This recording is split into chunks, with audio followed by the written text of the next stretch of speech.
मित्रांनो, काही वर्षापूर्वी आहे ना रतन टाटांनी एक स्वप्न पाहिलेलं, पण ते स्वप्न आहे ना सगळ्यांच्या नशिबी नाही आलं. टू व्हीलर सोबत आपल्या बाईक राईड तर होतच असतात, तर बोललो चला टू व्हीलर सोबत आपण फोर व्हीलर सुद्धा शिकून घेऊ. म्हणूनच मी घेतली प्री ओन्ड टाटा नॅनो.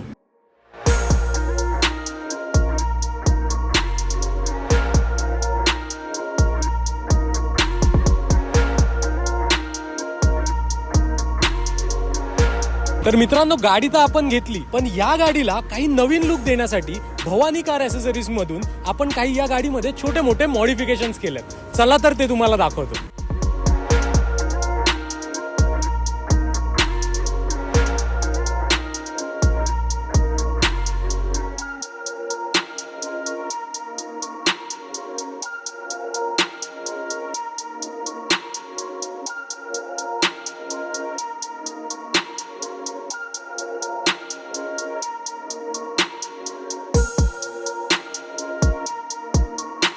तर मित्रांनो, मी तर माझ्या टाटा नॅनोला एक सुपर नॅनो बनवली आहे. तुम्हाला सुद्धा तुमच्या गाडीमध्ये असे मॉडिफिकेशन्स करायचे असतील तर आत्ताच भवानी कार ॲक्सेसरीजला व्हिजिट करा आणि तुमच्या गाडीमध्ये सुद्धा असे भन्नाट मॉडिफिकेशन्स करा.